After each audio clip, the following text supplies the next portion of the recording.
हजरत बाबा फरीदुद्दीन गंज शकर वो कि जो उन्हें देख लेता उनका दीवाना हो जाता था। काफिर भी अगर देखता था तो कलमा पढ़ लिया करता था, ईमान कबूल कर लिया करता था। ये अल्लाह ने मकाम अता किया था। मगर सुनो अजीजो, हजरत बाबा फरीदुद्दीन गंज शकर रहमतुल्लाह अलैह, आपका एक मुरीद आपकी बारगाह में आया, एक थोड़ा सा जमीन का टुकड़ा उसने आपको गिफ्ट किया, हदिया दिया। कहा हुजूर ये मेरी थोड़ी सी जमीन है, एक जमीन का थोड़ा सा टुकड़ा, कहा हुजूर इसे कबूल फरमा लीजिए, ये आपकी खिदमत में मैं पेश कर रहा हूँ। आप चाहे तो इसे अपनी मिल्कियत में रखें, चाहे तो खानका के कामकाज में इसका इस्तेमाल करें। एक कब्जा कंपनी आई, हजरत बाबा फरीदुद्दीन को जो तोहफे में जमीन मिली थी उस पर उन्होंने कब्जा कर लिया। बात बढ़ी, मुरीदों ने कहा भाई ये तो जमीन खानका के काम में आती है, ये कैसे आपने कब्जा कर लिया? उन्होंने कहा नहीं हमारी है।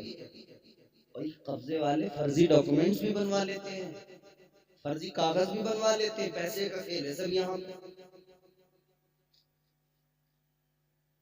उन्होंने कहा जमीन हमारी। बात अदालत तक पहुंच गई। सुनो इधर सुनो, जब बात अदालत में पहुंची तो जज साहब यानी काजी साहब, उन्होंने हजरत बाबा फरीदुद्दीन गंज शकर रहमतुल्लाह अलैह को बुलाया और कहने लगे हजरत ये जमीन किसकी? आपने फरमाया मेरी। कहा कैसे? फरमाया मेरे मुरीद ने मुझे तोहफे में दी। काजी साहब बोले कोई सनद, कोई कागज, रजिस्ट्री, बैनामा होना चाहिए। अल्लाह वाले ने फरमाया है रजिस्ट्री। अब ये जुमला आपको खुश कर देगा। अल्लाह वाले ने फरमाया है ना रजिस्ट्री का कागज, कहां है दिखाइए।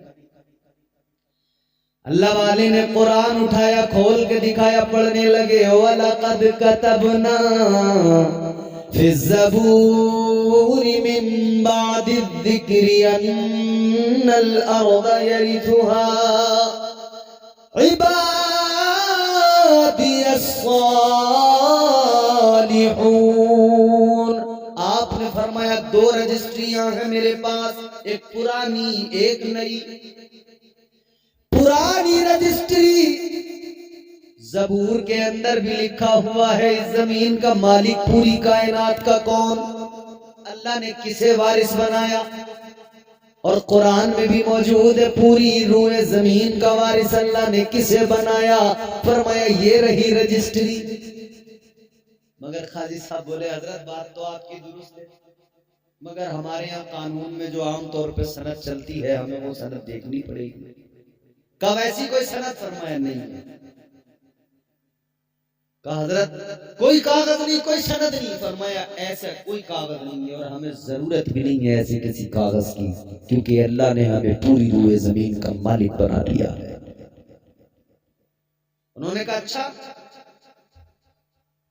बोले हजरत अदालत का तो कानून है, या तो यहां पर रजिस्ट्री का कागज हो या कोई गवाह हो, कोई गवाह पेश कर दीजिए, कोई गवाही दे दे। आपने फरमाया अदालतों में तो गवाहियां झूठी भी होती रहती हैं। मेरे कई मुरीद खड़े होंगे गवाही देने, मगर तुम लोग कहोगे कि ये इनके मुरीद इनके हक में गवाही दे रहे हैं। हजरत बाबा फरीदुद्दीन गंज शकर रहमतुल्लाह अलैह ने फरमाया सुनो, गवाही किसी आदमी की नहीं, बल्कि चलो जो जमीन जिसका मुकदमा है उसी जमीन से गवाही दिलवा दूंगा। वो जमीन बताएगी मालिक कौन है।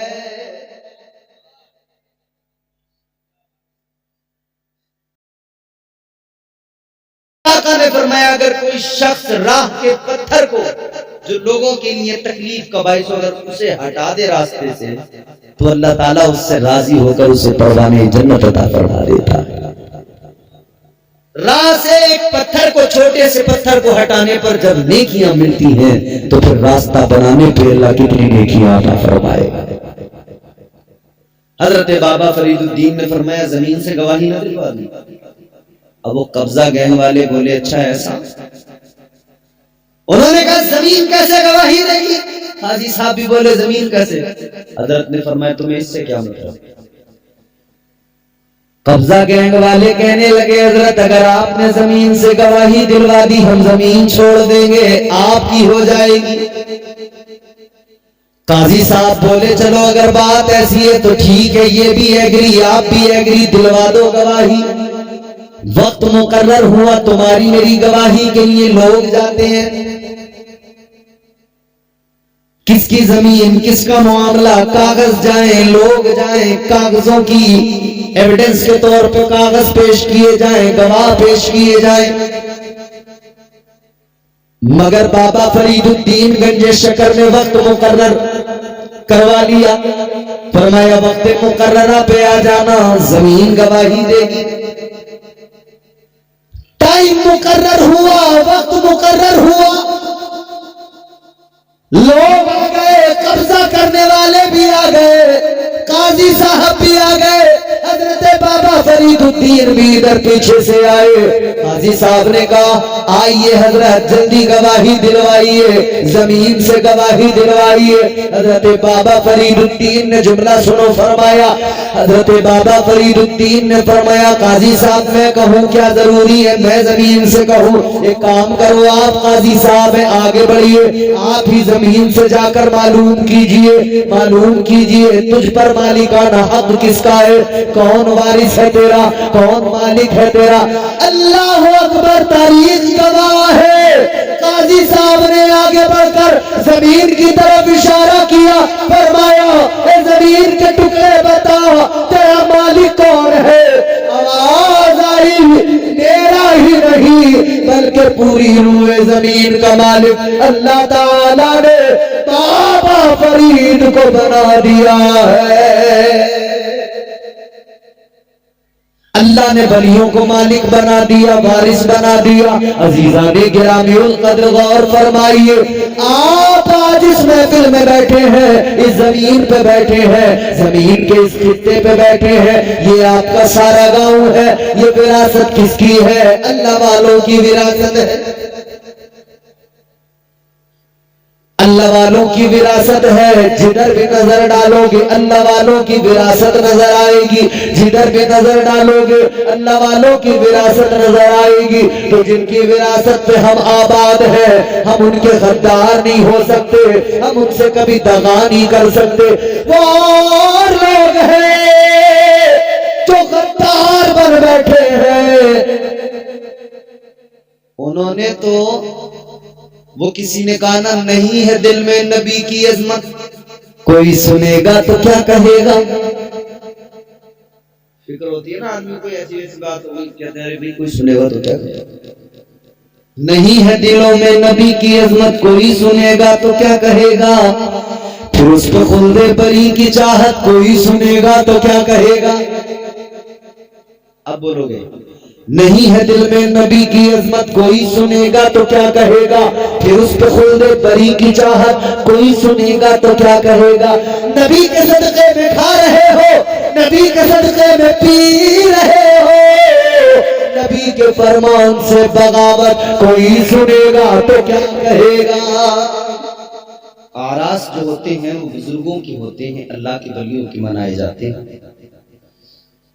उर्स अल्लाह वालों के होते हैं, जिनके हम उर्स करते हैं, जिनको हम वली कहते हैं। आखिरकार वो होते कौन लोग, आखिरकार उनकी शान क्या है। अच्छा एक तो ये कि हम अपनी तरफ से कह दें, एक ये कि अल्लाह का कुरान कहे। हमारी बात इख्तियार है, आपको माने ना माने, लेकिन कौन है ऐसा जो कुरान का इनकार करे। फिर कुरान का इनकार करने वाला इस्लाम के दायरे से कोसों दूर निकल जाता है। मैंने खुतबा मसनूना के बाद कुरान मजीद की जिस आये मुबारका की तिलावत की, उसमें अल्लाह ताला वलियों की शान बयान फरमा रहा है। हम तो देख रहे हैं एक कब्र है, उस कब्र पे मिट्टी पड़ी हुई है, पत्थर लगा हुआ है।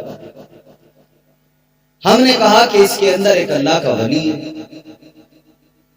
लेकिन किसी ने कहा कि साहब जब आदमी कब्र में गया, मर गया, मिट्टी में मिल गया, बात खत्म। हमने कहा तुम्हारे लिए बात खत्म हो सकती है, हमारे लिए बात खत्म। हमारी बात उस वक्त खत्म होती है कि जिस वक्त मुस्तफा जाने रहमत अपनी मोहर लगा दिया करते हैं।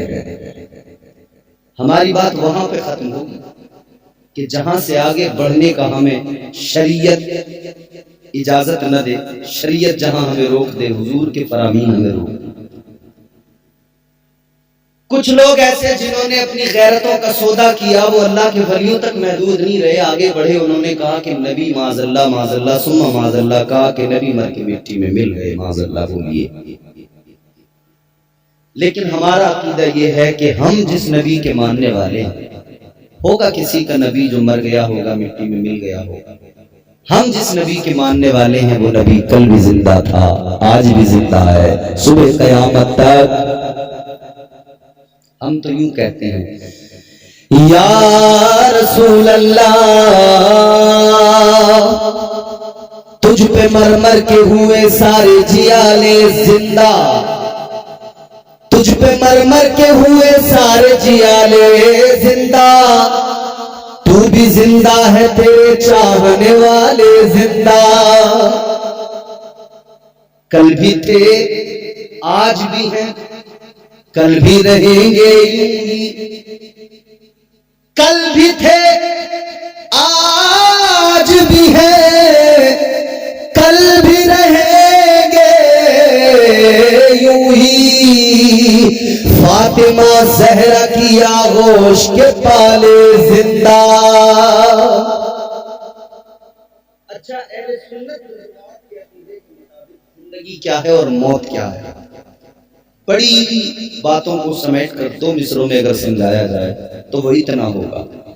तुझ पे मर मर के हुए सारे जियाले जिंदा, तू भी जिंदा है, तेरे चाहने वाले जिंदा, कल भी थे आज भी हैं, कल भी रहेंगे यूं ही। फातिमा ज़हरा की आगोश के पाले जिंदा।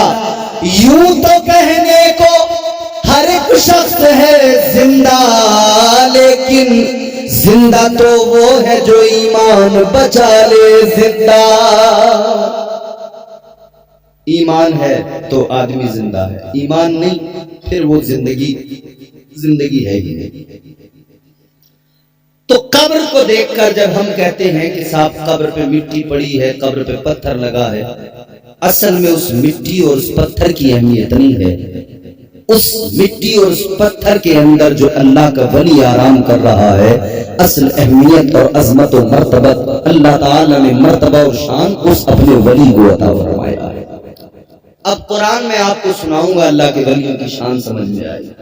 आप कुरान सुनिए और मोहब्बत से कहिए सुभान अल्लाह।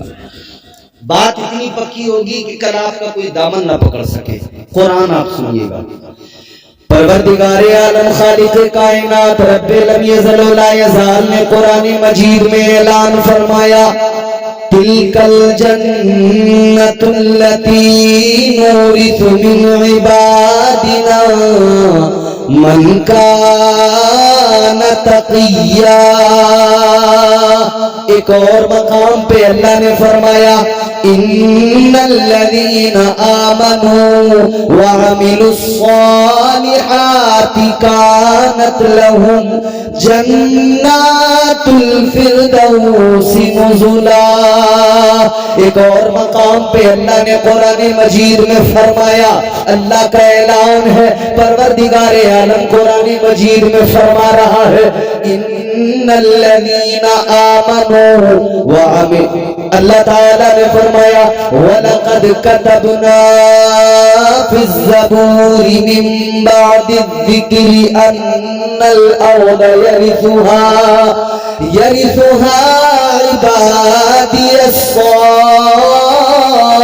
सालिहून। एक और मकाम पे अल्लाह ने फरमाया, उलाइका हुमुल वारिसून। अल्लज़ीन यरिसूनल फिरदौस हुम फीहा खालिदून। ये कुरान की कई आयत मैंने आपको सुनी। अल्लाह ताला ने पहली आयत जो मैंने पढ़ी, तिलकल जन्नतुल्लती नूरिसु मिन इबादिना मन काना तकिया, पहली आयत मुबारका परवरदिगार का कुरान है, अल्लाह का फरमान है। परवरदिगार ने फरमाया, तर्जुमा हम जैसों की औकात नहीं जो कर सके। तर्जुमा तो बरेली के कलंदर ने कर दिया, आला हजरत ने कर दिया। अब हम तो सिर्फ उसको सुना सकते हैं और वो मफहूम आपको बता सकते हैं। अल्लाह ताला ने फरमाया, हम अपने बंदों को बाग़े कौसर का वारिस बनाएंगे। किसका? बाग़े कौसर, जन्नतुल फिरदौस। अल्लाह ताला का कुरान कहता है, ये जो बाग है यानी बाग़े फिरदौस, बाग़े जन्नत, अल्लाह ने फरमाया इसका वारिस हमने अपने बंदों को बना दिया। या अल्लाह कौन से बंदों को बना दिया? फिरदौस का वारिस, जन्नत का वारिस। अल्लाह ताला ने फरमाया हमने अपने बंदों को बना दिया। या अल्लाह कौन से बंदे हैं जिन्हें तूने जन्नत का वारिस बना दिया? अल्लाह का कलाम है, मन काना तकिया, फरमाया उन्हें जो मुत्तकी है, जो परहेजगार है, जो तक़वा शिआर है, परहेजगारों को फरमाया हमने उन्हें जन्नत का वारिस बना दिया। और अगले मकाम पे तो अल्लाह ने बाज़ाब्ता फरमाया, कानत लहुम जन्नातुल फिरदौसी नुज़ुला। अल्लाह ने फरमाया जन्नतुल फिरदौस का वारिस बनाया। टेहरी ख्वाजा के जिंदा दिल सुन्नी गयूर मुसलमानों ज़हन करीब करना, बात सुनना। अल्लाह ताला ने फरमाया जन्नतुल फिरदौस का वारिस बनाया। पहले ये समझो जन्नतुल फिरदौस क्या? जन्नत के कई दर्जे, जन्नतुल मावा जन्नत का एक दर्जा, जन्नतुल नईम जन्नत का एक दर्जा। मगर बारगाहे मुस्तफा में चलो, ताजदार मदीना ने ऐलान फरमा दिया, तुम्हारे मेरे आका ने बता दिया जन्नत में कई दर्जे हैं, मगर जन्नत का जो आला तरीन दर्जा है उसे जन्नतुल फिरदौस कहा जाता है। आका ने फरमाया, ऐ मेरे गुलामों, जब भी अल्लाह की बारगाह में हाथ उठाया करो, जब भी परवरदिगार से मांगा करो जन्नत, जब भी जन्नत का सवाल किया करो, आका ने फरमाया अपने रब से, परवरदिगार से जन्नतुल फिरदौस मांगा करो। जन्नत मांगो तो जन्नतुल फिरदौस। या रसूल अल्लाह, जन्नतुल फिरदौस मांगे, क्या खास है? आका ने फरमाया जन्नतुल फिरदौस वो जन्नत का दर्जा जिसके ऊपर रहमान का अर्श है। जन्नतुल फिरदौस जन्नत का वो दर्जा, आका फरमाते हैं जहां से जन्नत की नहरें निकलती है, ये वो जन्नत का आला दर्जा है। अजीजों, जन्नतुल फिरदौस मांगा करो। आका ने बंदों, आका ने अपने गुलामों को हुक्म दे दिया, अजीजाने गिरामी उल कद्र, ये जन्नत का आला तरीन दर्जा अल्लाह ताला ने फरमाया इसका वारिस हमने मुत्तकियों को बना दिया। मुत्तकी कौन होते हैं? आओ जरा कुरान पाक से मालूम किया जाए। ए अल्लाह ताला के कलाम बता, मुत्तकी कौन होते हैं? मुत्तकियों का मकाम क्या हुआ करता है? मुत्तकियों का स्टेटस क्या हुआ करता है? तो अल्लाह का कुरान बताता है। मुत्तकी की शान अगर समझना है तब भी कुरान पढ़ना पड़ेगा।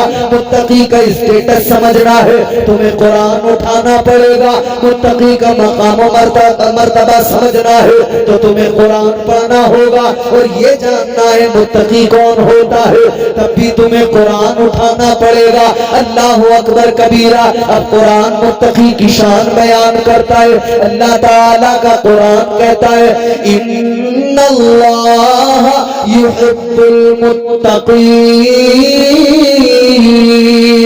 अल्लाह ताला का कलाम कहता है, अल्लाह ताला मुत्तकियों से मोहब्बत फरमाता है। अल्लाह ताला तकवा शिआर लोगों से मोहब्बत करता है। अगले मकाम पे फरमाया इन्नल्लाह मअल मुत्तकीन, फरमाया अल्लाह साथ है तो मुत्तकियों के साथ है। अब जरा कुरान की बारगाह में सवाल किया जाए, ए रब के कलाम, ये तो समझ में आया मुत्तकी की शान बड़ी है, मुत्तकी का मकाम बड़ा है, मगर जरा कुरान ये बता मुत्तकी कोई बंदा बनता कैसे है, मुत्तकी किसी को ये खिताब कैसे मिलता है? तो अल्लाह ताला का कलाम है, परवरदिगार का कुरान बताता है इन्नल्लज़ीना यग़ुद्दूना अस्वातहुम इंदा रसूलिल्लाह उलाइकल्लज़ीना इम्तहनल्लाहु क़ुलूबहुम लित्तक़वा। अल्लाह ताला का कुरान कहता है ए लोगों, मुत्तकी जानना है कौन होता है? तो आओ जान लो मुत्तकी कौन होता है। रब काबा ने ऐलान कर दिया, जो मेरे महबूब की बारगाह में बाअदब रहे, जिसकी आवाज पस्त रहे, जो हबीब का अदब करता है, अल्लाह ताला उसके दिल को तकवा अता फरमा देता है। तकवा उसे अल्लाह अता करता है जो बाअदब होता है, मुस्तफा की बारगाह का अदब करता है। पता लग गया कोई भी शख्स कितनी नमाजें पढ़ ले, कितने सजदे कर ले, तकवा शिआर नहीं बन सकता। सिर्फ नमाजों की बुनियाद पर कोई मुत्तकी नहीं बन सकता जब तक के दिल में मुस्तफा का अदब न हो, जब तक के ताजदारे मदीना की मोहब्बत न हो, आका का अदब न हो। दिल में अदब अगर मुस्तफा का होगा तो वो मुत्तकी कहलाएगा। अब देखो जरा नबी के सहाबा मुत्तकी, अल्लाह अल्लाह कितना अदब किया।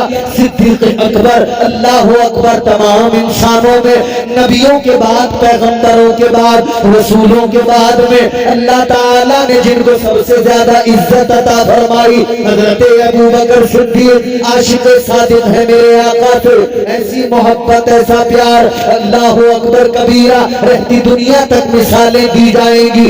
तो सिद्दीक अकबर, मगर शान इतनी बुलंद वाला अल्लाह ने अता इसलिए की कि मुस्तफा के बाअदब, मुस्तफा की बारगाह का अदब करते थे। ताजदारे मदीना की बारगाह में बाअदब रहते थे, मुस्तफा का अदब किया तो अल्लाह ताला ने इज्जतों से नवाज दिया।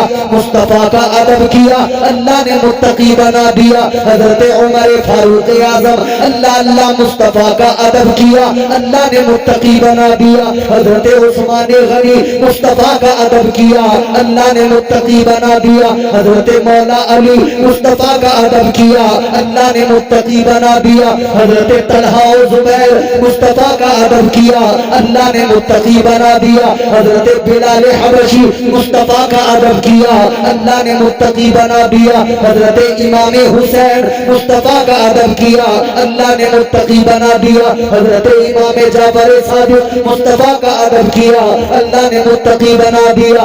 बगदाद की सरजमीन पर पीराने पीर, रोशन जमीर, सरकार गौसे आजम, मुस्तफा का अदब किया, अल्लाह ने मुत्तकी बना दिया। हिंदुस्तान में, हिंदुस्तान के राजा, हम सब के ख्वाजा, सरकार गरीब नवाज हजरत ख्वाजा मोइनुद्दीन हसन चिश्ती संजरी अजमेरी, अल्लाह अल्लाह, मुस्तफा का अदब किया, अल्लाह ने मुत्तकी बना दिया। पता लगा मुत्तकी वो होता है जो मुस्तफा का अदब किया करता है। अदब नहीं, तकवा है ही नहीं। अदब से तकवा मिलता है, ये याद है। और जिन्हें तकवा मिल गया, जो मुत्तकियों के जुमरे में आ गए, फिर कुरान कहता है अल्लाह मोहब्बत भी उनसे करता है, अल्लाह साथ भी उन्हीं के है। इन्नल्लाह मअल मुत्तकीन, अल्लाह उन्हीं के साथ है।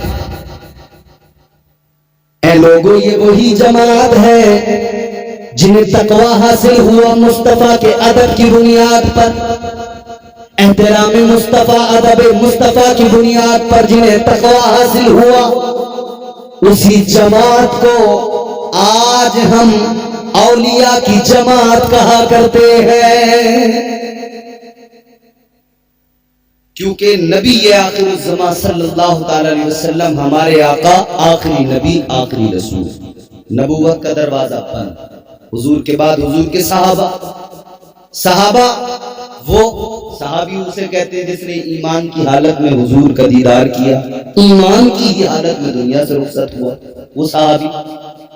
उनके बाद में सहाबा के बाद में ताबईन, फिर तबे ताबईन, लेकिन फिर अब नबूवत का दरवाजा बंद, सहाबियत भी खत्म, क्योंकि नबी दुनिया से ज़ाहिरी तौर पर रुखसत हुए, सहाबियत का भी दरवाजा बंद हुआ। मगर हाँ, एक दरवाजा खुला है, वो विलायत का दरवाजा है। अब जितने भी दुनिया में मुत्तकी नजर आएंगे, अल्लाह की कसम, हर मुत्तकी अल्लाह का वली होगा, हर मुत्तकी, हर तकवा शिआर अल्लाह ताला का वली होगा। और फिर जिसे अल्लाह तकवा अता कर दे, जिसे अल्लाह तकवे की दौलत से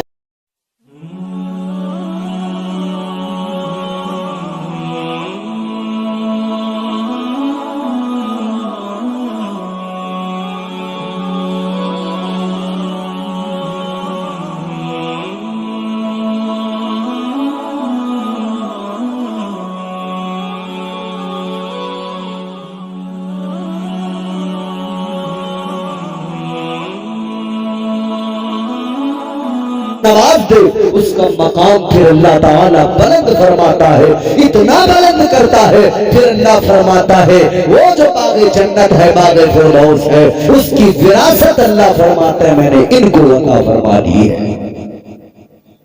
अच्छा, एक बात सुनिए, समझ में आ रही है बात? यकीनन समझेंगे। मेरे बुजुर्ग जितने यहाँ बैठे हैं, उनका सर हिलाना मुझे बताता है कि बात समझ में आ रही है, और नौजवानों का मुस्कुराना मुझे बताता है कि बात समझ में आ रही है। अल्लाह ने जन्नतुल फिरदौस का वारिस बनाया। अब जरा से एक सिस्टम और समझते हैं, बाप अपनी जमीन का वारिस किसे बनाता है? बोलो टीवी वालों, जोर से बोलो। ऐसे शर्मा रहे हो जैसे आप अपने पड़ोसी के बेटे को बना रहे हो अपनी जमीन का मालिक, वारिस। हर कोई अपनी मीरास का वारिस अपने बेटे को बनाता है। दुकान का वारिस बेटा, मकान के वारिस औलाद, जमीन की वारिस औलाद। औलाद वारिस होती है ना, और वारिस मालिक होता है। वारिस मालिक है, मालिक चाहे तो मुफ्ती साहब रखे, चाहे बेच दे, चाहे फ्री में किसी को दे दे।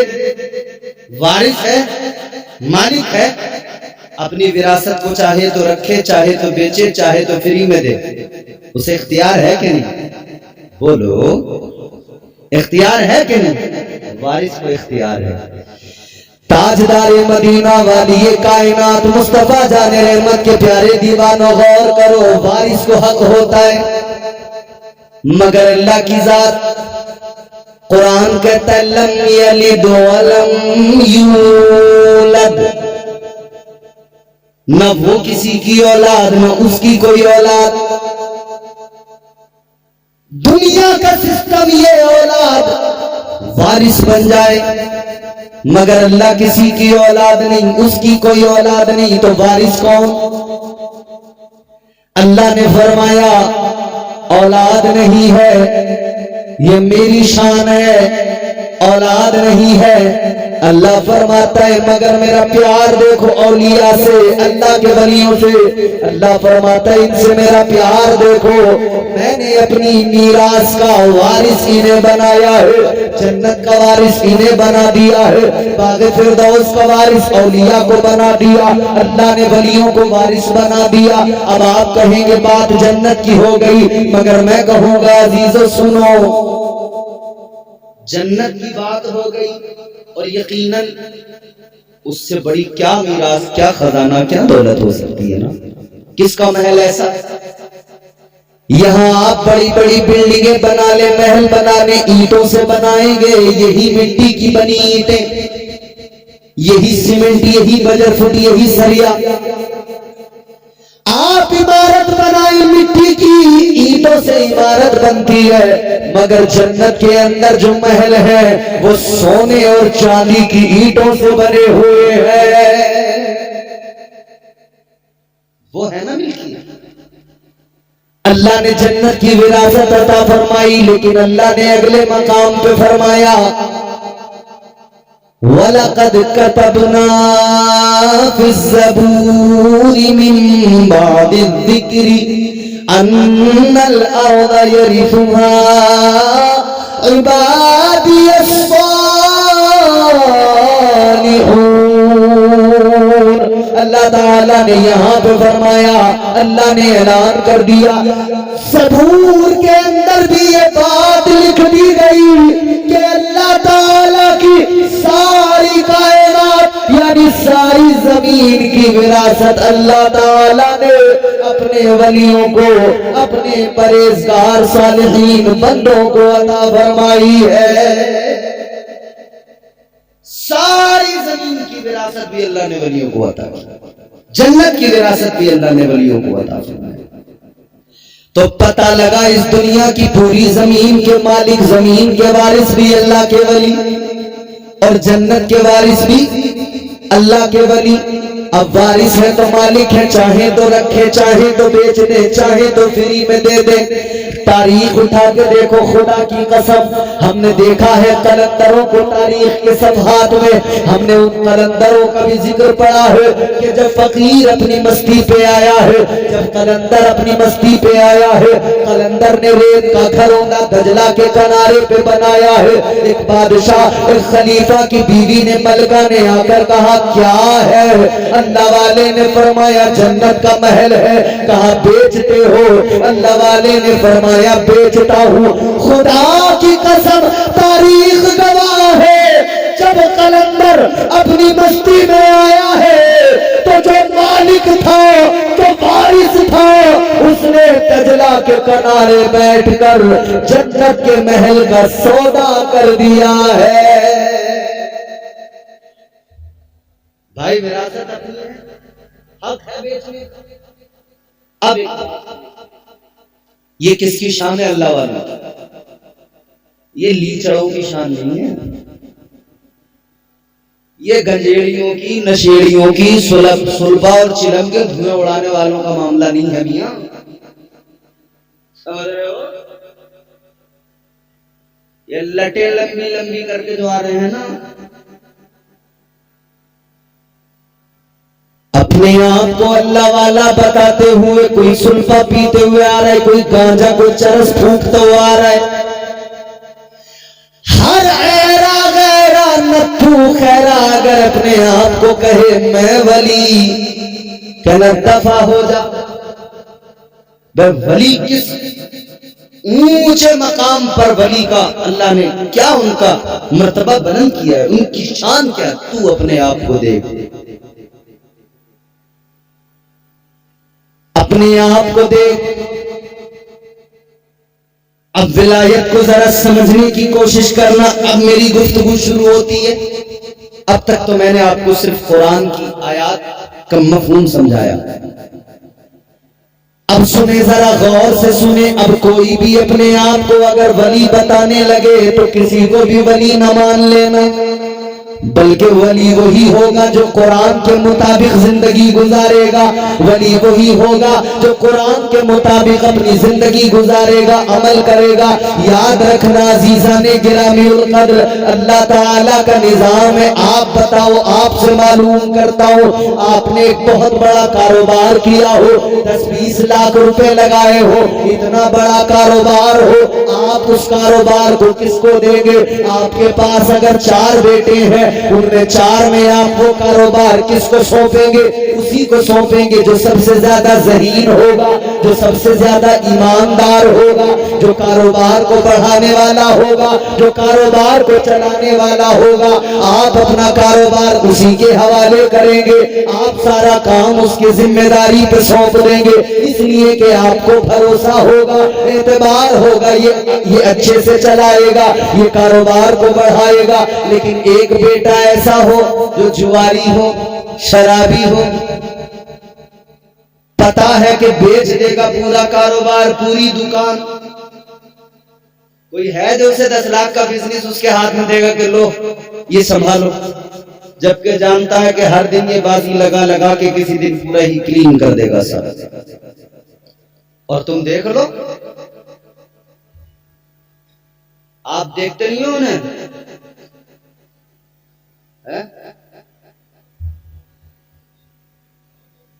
बस इसी फिक्र में रहते हैं कि आज तो लगी जाएगी मेरी बाजी।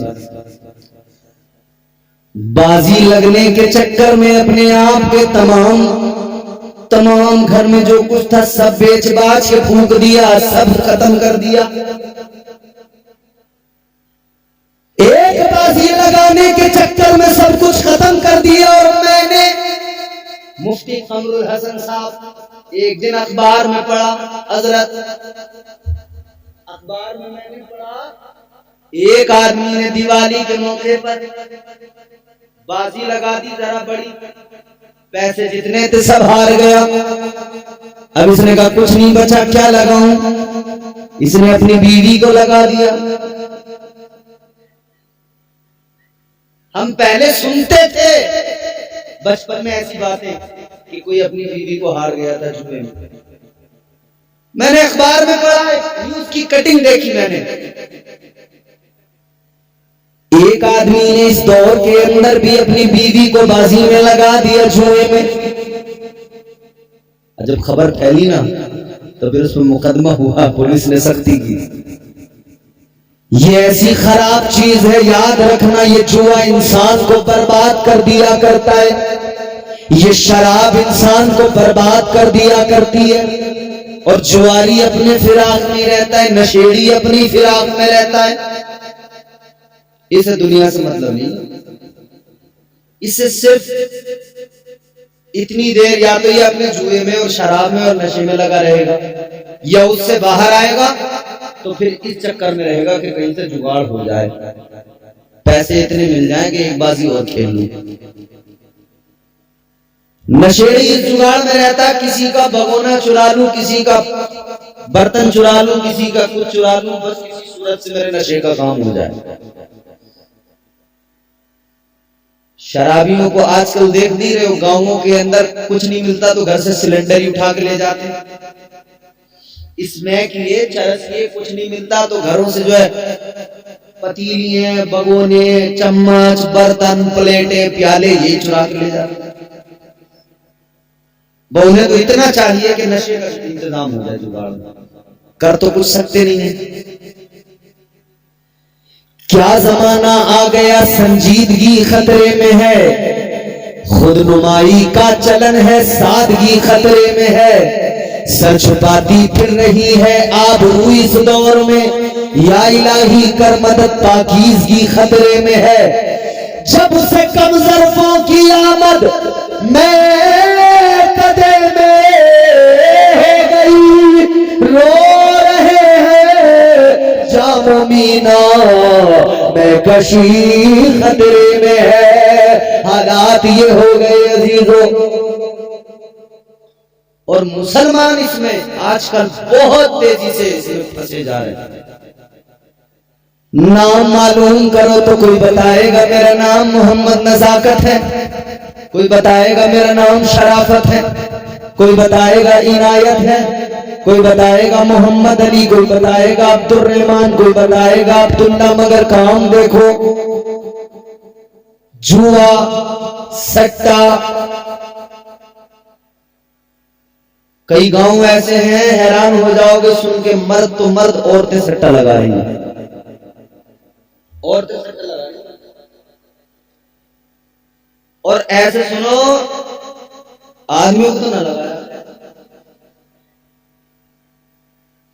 मगर एक गांव में ना इमाम साहब बेचारे हालात देख रहे थे कि बड़े सटोरे हैं सब, मुंडा 3 मुंडा 5 क्या क्या होता है उसी में लगे रहते हैं सब। इमाम साहब को फिक्र हुई, बोले यार कोई ऐसा इंतजाम करो कि लोग कुछ संभल जाएं, सुधर जाएं, बेहतर हो जाएं। तो बोले एक काम करो, एक जलसे करा दो गांव में, बड़े मौलाना साहब को बुला लो, आएंगे कुछ समझाएंगे लोगों को, तो लोग सट्टा छोड़ देंगे। मौलाना साहब आए, उन्होंने तकरीर की, कहने लगे साहब मुझे बड़ी शर्मिंदगी, बड़ा मुझे एहसास हुआ, दुख हुआ। बोले मुझे जब पता लगा इस गांव के बारे में, जो बड़े मौलाना तकरीर करने आए थे, इधर सुनो बात, वो तकरीर करने जो मौलाना साहब आए थे, क्या हुआ भाई साहब, बैठ जाओ महाराज। तो सुनो, अब वो बेचारे तकरीर कर रहे, कहने लगे कि भाई मुझे बड़ा अफसोस हुआ सुन के कि इस गांव के 99% लोग सट्टा खेलते हैं। जितने सटोरी थे एक दूसरे को देखा, बोले मौलवी ने दे दिया 99 आज ना।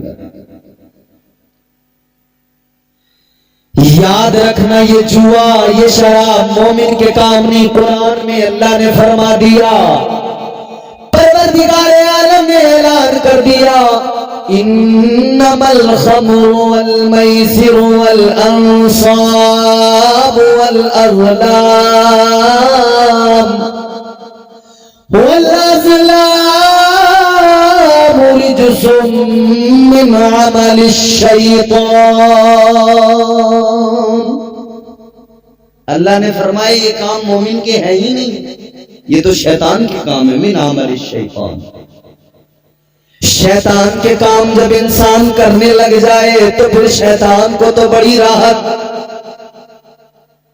शैतान के काम जब इंसान करने लगे तो फिर शैतान तो बड़ा खुश होगा।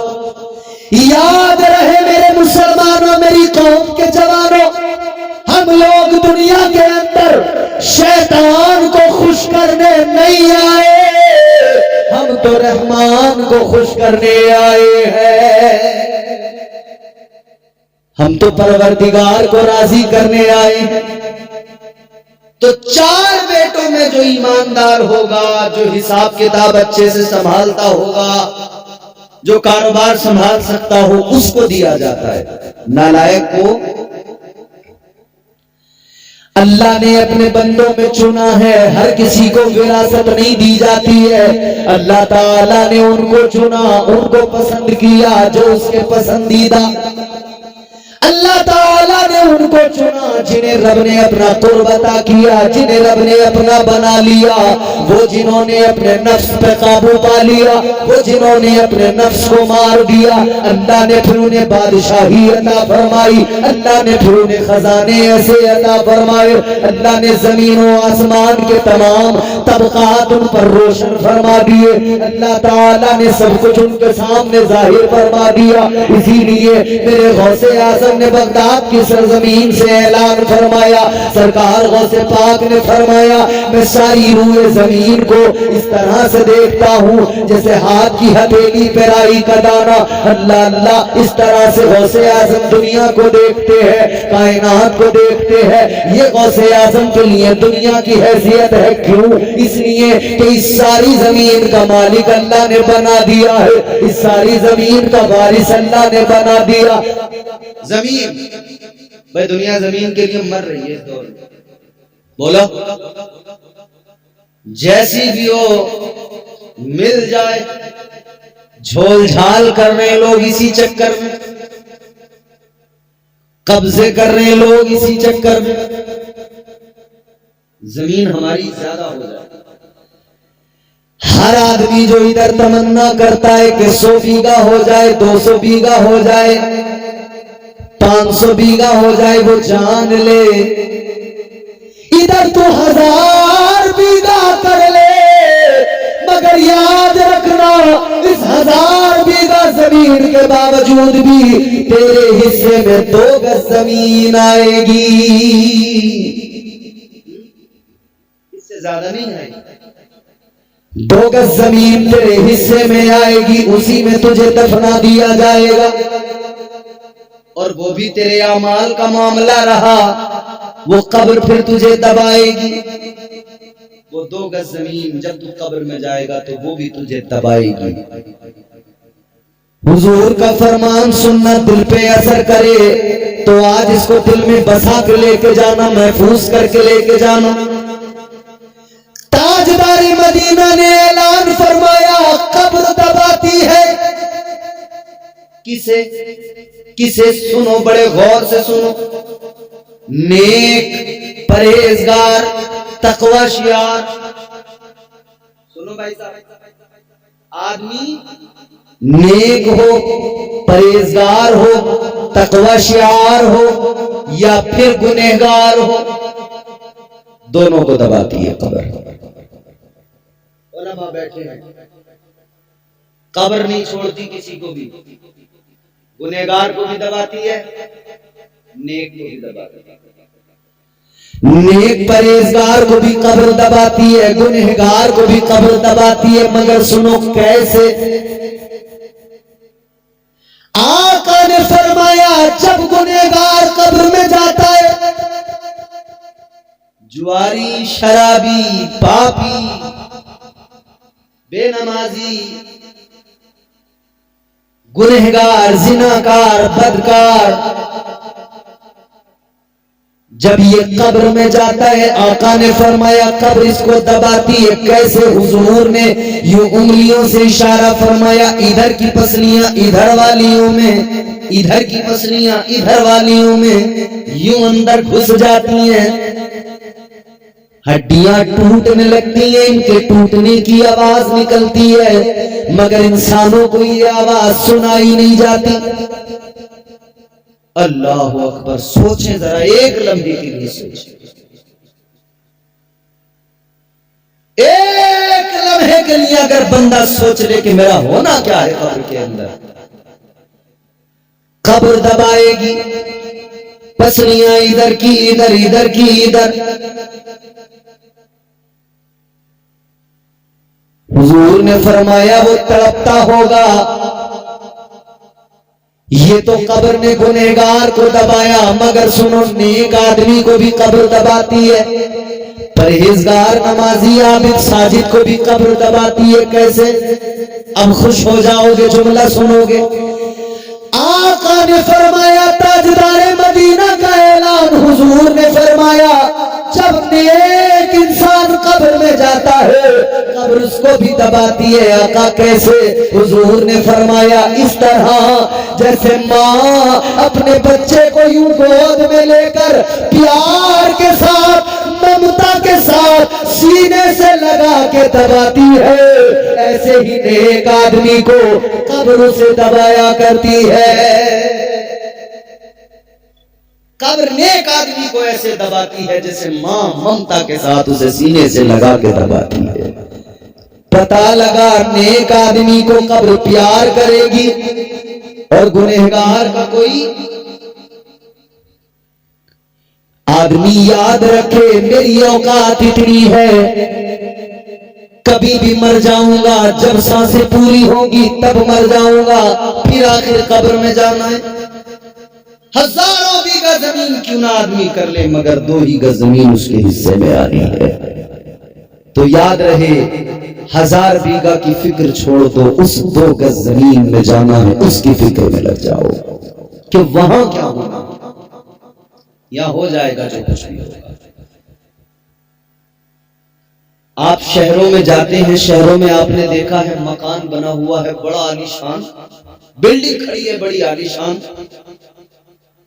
रह रहे हैं लोग उसके अंदर। पता करो नीचे वाले फ्लोर में कहां से, कि फला जगह से, ऊपर वाले फ्लोर में कहां से, कि फला जगह से। पता लगा जाती मकान किसी का नहीं, किराएदार है, मालिक कोई और है, मालिक कोई और है। एक किराएदार आया रहेगा, तालमेल नहीं बना, चला जाएगा, दूसरा आएगा, फिर वो चला जाएगा, तीसरा आएगा। एक बादशाह के दरबार में एक कलंदर आया था, एक अल्लाह का वली आया था। बादशाह के दरबार में कलंदर ने आकर कहा था, दरबार को यूं देखा, और उस कलंदर ने आकर कहा बादशाह ये तेरा मुसाफिर खाना मुझे पसंद नहीं आया। दरबार बादशाह का महल, कहता है बादशाह तेरा मुसाफिर खाना मुझे पसंद नहीं आया। बादशाह कहने लगा कौन है ये दीवाना मेरे दरबार को मुसाफिर खाना बता रहा है, तुझे दिखाई नहीं देता, समझ में नहीं आता, ये मेरा आलीशान दरबार है, ये मेरा महल है। दरवेश ने कलंदर ने फरमाया तू इसे अपना महल बताता है, ये बता तुझसे पहले यहां कौन था? का मेरा अब्बा था। का उससे पहले? का मेरा दादा। का उससे पहले? का मेरा परदादा। कलंदर ने फरमाया अगर ये जाती मकान तेरे परदादा का होता तो वो आज तक इसके अंदर होता, उसके लिए तो मुसाफिर खाना ही था, कुछ दिन आया रुका चला गया। तेरे दादा के लिए भी मुसाफिर खाना था, तेरा दादा कुछ दिन रुका चला गया। तेरे बाप के लिए भी मुसाफिर खाना था, कुछ दिन तेरा बाप रहा चला गया। तेरे लिए भी मुसाफिर खाना है, तू भी कुछ दिन रहेगा चला जाएगा। इतना सुना तो दिल पे चोट लगी। बादशाह ने महल छोड़ दिया, सल्तनत छोड़ दी, दरबार छोड़ दिया, दिल बदल गया। कहने लगा बादशाह ऐ मेरे वजीरों, जिसे संभालना है संभाले, जिसे बादशाह बनना है बन जाए। अब मुझे बादशाहत नहीं चाहिए, अब तो मुझे फकीरी पसंद आ गई है, अब तो मुझे फकीरी में मजा आएगा।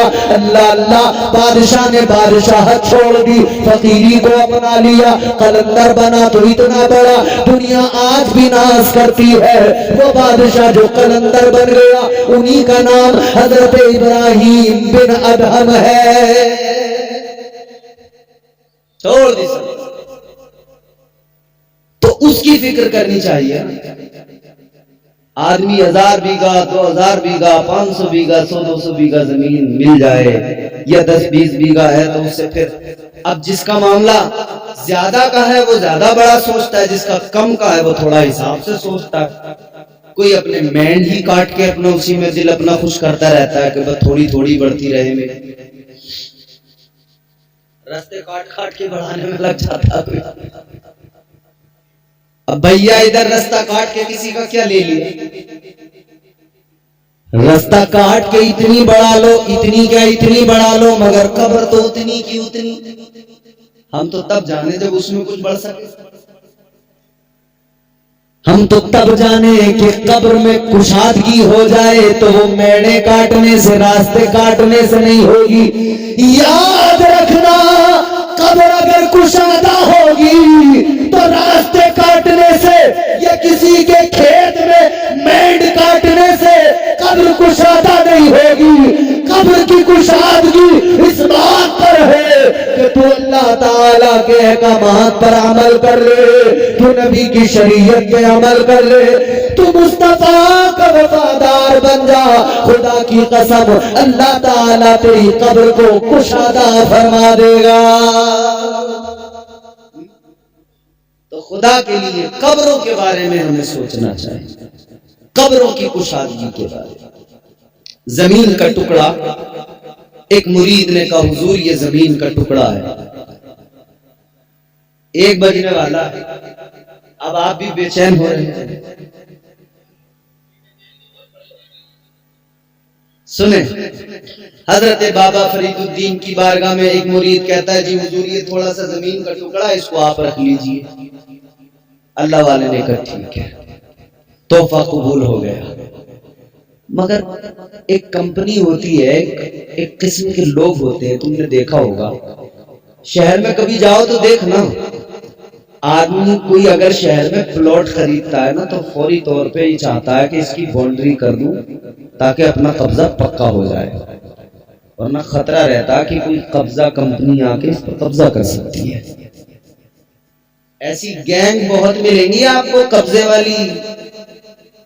बदला अब मैं यार नजर का, दावा झूठा कब्जा सच्चा, जिसकी लाठी उसकी, बोलो।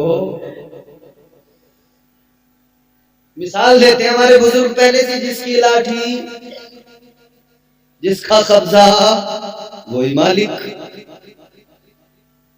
अब आप कागज लेके जाए, कहें जी हमारी जमीन है, वो कहेंगे जा साबित कर दे कचहरी में, कोर्ट में, सालों साल मुकदमा लड़, तू बूढ़ा हो जाएगा तब कहीं जाके पता लगेगा। फिर पटवारी को हुक्म आएगा अदालत का कि जाकर नाप दो, पटवारी नापने में 1-2 साल निकाल देगा। नपत होने के बाद में निशान लगेंगे, 4 दिन निशान के फोटो खींच के उधर अदालत में जाएंगे कि जी हो गया काम, इधर फिर 5वें दिन वही हाल, फिर उसी पे कब्जा बढ़ता जाएगा।